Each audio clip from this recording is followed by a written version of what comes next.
Sage Holloway had always lived by one rule: never let anyone get close enough to touch her. It wasn't a dramatic rule or something she announced to the world. It was simply the way she protected herself. Since she was a kid, unexpected contact made her tense up. Her heart race, her breath tighten. So she built her life around distance. People in Laramie Ridge thought she was shy, maybe a little strange, but they left her alone. At the feed store she and her father ran, Sage was known for quick, efficient work and keeping her hands tucked safely in her pockets. She slid receipts across the counter instead of handing them over. She nudged boxes with her boot rather than passing them directly to customers. Most didn't mind. Sage helped everyone, just from a little farther away. That late afternoon, with the sun dipping behind the ridge and the store ready to close, Sage was sweeping the wooden floor when the doorbell chimed. She glanced up, expecting a neighbor grabbing last-minute feed. Instead, Colt Maddox walked in. Even Sage, who avoided most people, recognized him. He wasn't much older than her, maybe 19, but he carried the weight of someone who had lived too many hard seasons.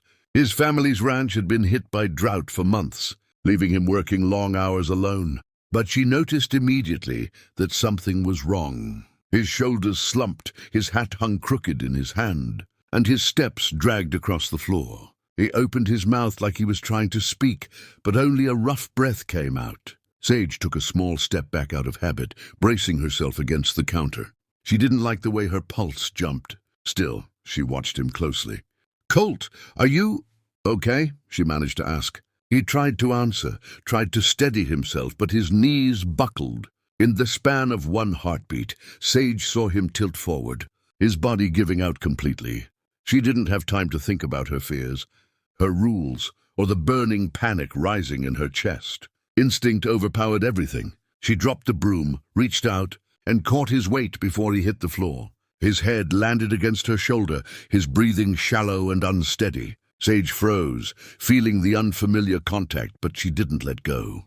For the first time in years, she was holding someone who desperately needed her. The doctor arrived quickly, thanks to Sage's father sending a neighbor to fetch him. Colt Maddox had collapsed from pure exhaustion, nothing more dangerous, but serious enough to require rest. Real food and plenty of water. When the doctor left, he insisted Colt stay the night, so he wouldn't be alone in his condition. Sage didn't argue, but inside her nerves fluttered like trapped wings. Having someone in the house, especially someone she had just helped so closely, was unfamiliar territory. The storm rolled in soon after sunset. Heavy clouds swallowed the last light, and rain pounded against the roof in restless waves. The power flickered once, twice, then blinked out entirely. The house sank into dimness, the only glow coming from the oil lamp Sage lit carefully. Its warm light spilled over the hallway as she moved toward the spare room. Colt stirred when she stepped inside. His eyes blinked open, still heavy with fatigue. "Sorry," he murmured, voice gravelly. "Didn't mean to scare you back there." "You didn't," Sage said, though she wasn't sure if it was true. She set a glass of water on the table, being careful not to get too close. "You just pushed yourself too far." Colt shifted, studying her with quiet curiosity. "You keep your distance." I noticed. His words weren't rude, just observant, like he was trying to understand rather than judge. Sage stiffened. Most people never brought it up. She swallowed and shrugged slightly. "I'm just not good with people getting close." "That's all right," he said softly. "Everyone's got something they deal with." The simplicity of his response caught her off guard. No surprise, no awkward questions, no pressure, just acceptance. The storm thundered outside, shaking the windows. Sage hesitated, then sat down near the doorway, keeping her usual safe space between them. Colt drifted in and out of sleep, the exhaustion pulling him under despite the noise outside. Sage remained where she was, guarding the room like a quiet sentinel. She found herself listening to his breathing, making sure it stayed steady. Every rumble of thunder made her jump slightly, but she didn't leave. Something about Colt's collapse, something about the way he had looked at her, tired but grateful, stayed with her.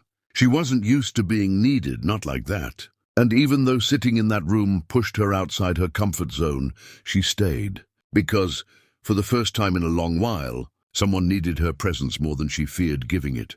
Colt was strong enough to stand the next morning, though his steps were still unsteady.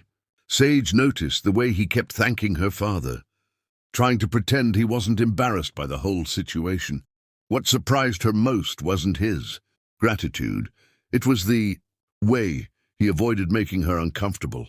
Whenever she passed him a glass of water or opened a door, he made sure to give her plenty of room. He treated her boundaries like they mattered, even without her saying a word. That small consideration stayed with her long after he left their home. Still, Sage couldn't shake the worry twisting in her stomach. She had caught only a glimpse of how worn down he really was. When her father hitched the wagon to check on Maddox Ranch and deliver supplies, Sage joined without thinking twice. She told herself it was just to help her dad. But deep down she knew there was more to it. She needed to see for herself that Colt was all right. The ranch looked worse than she expected.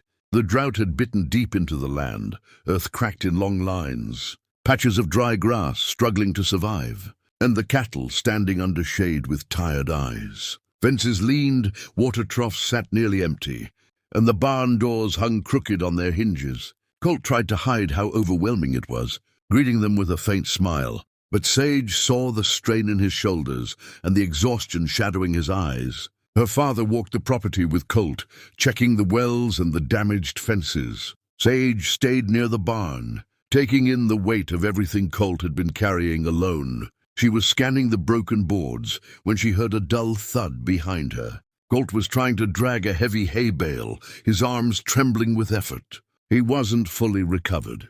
He shouldn't have been lifting anything that heavy. Without thinking, without stopping to remind herself of her rules, Sage rushed forward.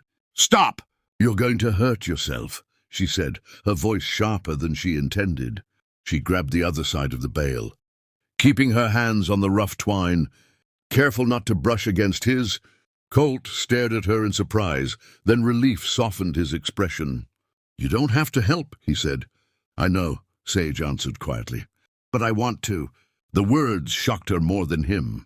She realized then that something had shifted, not in a dramatic way, but in a steady, quiet one. She wasn't acting out of fear or obligation. She was choosing to stay close because someone genuinely needed her, and for the first time in years, that felt stronger than the fear that once held her back.